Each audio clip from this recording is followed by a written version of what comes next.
Hello दोस्तों, आज विश्व श्रवण दिवस पे मैं चर्चा करूंगा बहरेपन के बारे में, इसके बचाव के बारे में और इसकी फिजियोलॉजी के बारे में। डब्ल्यूएचओ के डाटा के मुताबिक 1.1 अरब लोग हियरिंग लॉस के रिस्क पे है और 2050 में हर 4 में से एक आदमी इसे सफ़र करेगा।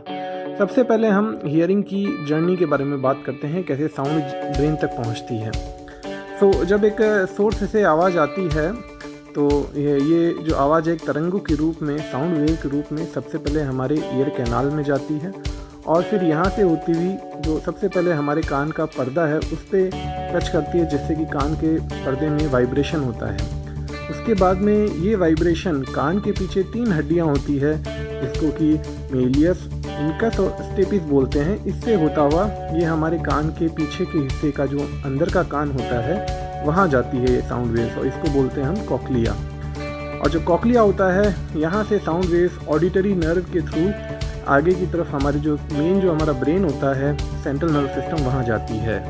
तो बहरेपन 2 प्रकार का होता है, कंडक्टिव हियरिंग लॉस जिसमें कि बाहर के कान में दिक्कत होती है, और सेंसरी हियरिंग लॉस जिसमें इनर ईयर की प्रॉब्लम होती है। सामान्य कारण है सुनाई देने के वो है लाउड साउंड एक्सपोजर, उम्र के हिसाब से कम होना, इलनेस, दवाइयाँ और सर पे चोट लगना।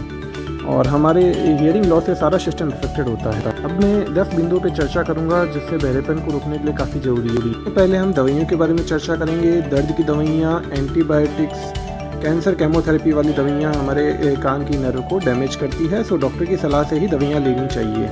इसके बाद अगला बिंदु है कान में वैक्स या गंदगी का जमा होना। हमें कान की गंदगी, एक एक्सपर्ट जो है डॉक्टर है, उसी के द्वारा हमें कान की सफाई करनी चाहिए।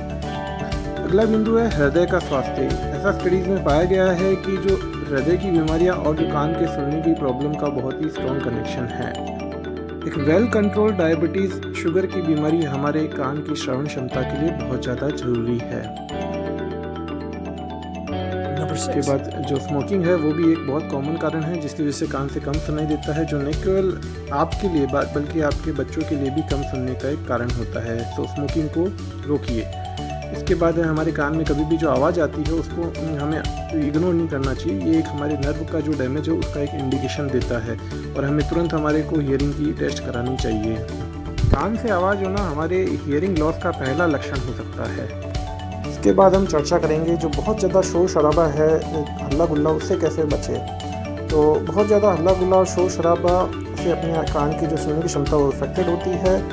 उसके बचाव के लिए हमें कान में ईयर प्लग पहनने चाहिए।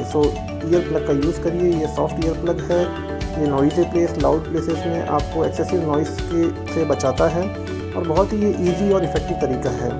और कभी कभी बहुत ज़्यादा नॉइज़ी जगह पे, जैसे कि एयरपोर्ट पे या लाउड स्पीकर के आसपास, आप डबल प्रोटेक्शन यूज़ कर सकते हैं, जिसमें सबसे पहले आप ईयर प्लग अंदर पहनिए और बाहर की तरफ में आप लाउड स्पीकर का यूज़ करिए, जो कि आपके कान की श्रवण क्षमता को बचाएगा। और अंततः हमें एक जो सुनने की जांच होती है वो कराना चाहिए। ये रेगुलरली हमारे श्रवण क्षमता की जांच के लिए और उसके मॉनिटरिंग के लिए बहुत ज़रूरी है। 60+ ईयर्स के लोगों को हर साल ये जांच करानी चाहिए। धन्यवाद।